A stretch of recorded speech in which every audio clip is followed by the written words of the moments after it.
بسم الله الرحمن الرحيم. يا أيها النبي إذا طلقتم النساء فطلقوهن لعدتهن وأحصوا العدة واتقوا الله ربكم لا تخرجون من بيوتهن ولا يخرجن إلا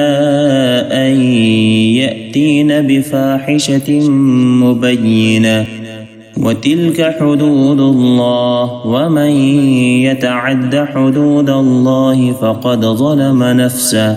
لا تدري لعل الله يحدث بعد ذلك أمرا فإذا بلغن أجلهن فأمسكوهن بمعروف أو فارقوهن بمعروف وأشهدوا ذوي عدل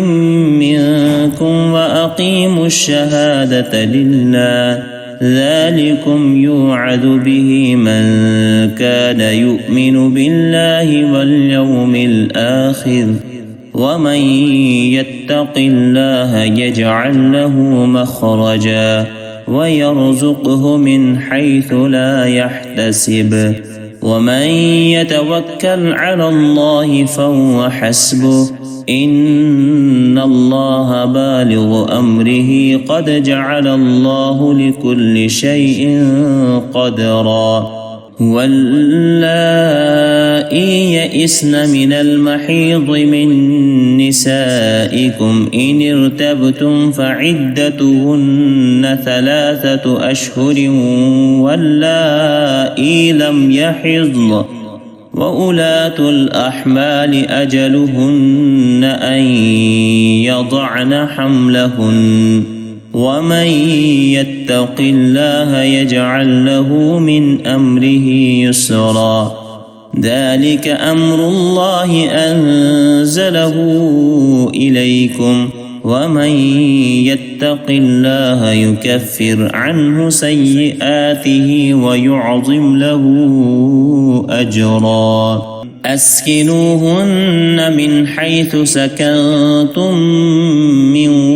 وجدكم ولا تضاروهن لتضيقوا عليهن وإن كن أولات حمل فأنفقوا عليهن حتى يضعن حملهن فإن أرضعن لكم فآتوهن أجورهن وأتمروا بينكم بمعروف وإن تعاسرتم فسترضع له أخرى لينفق ذو سعة من سعته ومن قدر عليه رزقه فلينفق مما آتاه الله لا يكلف الله نفسا إلا ما آتاها سيجعل الله بعد أسر يسرا وكأين من قرية عتت أمر ربها ورسله